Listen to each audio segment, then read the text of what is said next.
दानापूर येथे विविध ठिकाणी क्रांतीज्योती सावित्रीबाई फुले जयंती साजरी।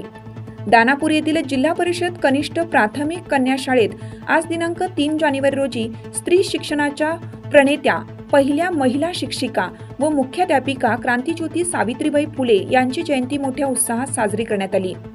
मुलींची शिक्षणासाठी पहिली शाळा काढून त्यांना शिक्षणाची दारे खुली करण्याचे काम सावित्रीताईंनी केले। मुली, महिला आज सर्वच क्षेत्रात नेत्रदीपक प्रगती करत आहेत। दगड धोंडे शेण गोळे झेलून ज्यांनी स्त्री मुक्तीची वाट मोकळी केली त्या सावित्रीबाईंना जिल्हा परिषद कनिष्ठ प्राथमिक कन्या शाळेच्या वतीनं विनम्र अभिवादन करण्यात आलं।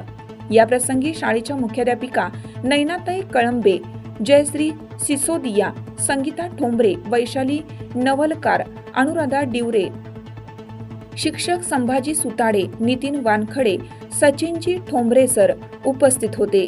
यावेळी सावित्रीबाई फुले यांच्या कार्यावर शाळेतील मुख्याध्यापिका व शिक्षकांनी प्रकाश टाकला। तसेच मुली सावित्रीबाई यांची वेशभूषा करून आल्या होत्या, त्यांचेही पुष्पगुच्छ देऊन स्वागत करण्यात आलं। मुलींची समयोचित भाषणे पार पडली। कार्यक्रमाचे सूत्रसंचालन सचिनजी ठोंबरे सर तर आभार प्रदर्शन संगीताताई ठोंबरे मॅडम यांनी केलं। त्याचप्रमाणे दानापूर येथील डॉक्टर बाबासाहेब आंबेडकर सभागृह येथे सुद्धा सावित्रीबाई फुले जयंती साजरी करण्यात आली। सर्वप्रथम सावित्रीबाई फुले यांच्या प्रतिमेचं पूजन व हारार्पण करण्यात आले। यावेळी गावातील गणमान्य नेते, कार्यकर्ते, पत्रकार, हिवरखेड पोलीस स्टेशनचे दानापूर बीट जमादार चव्हाण, इंगळे व नागरिक मोठ्या संख्येने उपस्थित होते।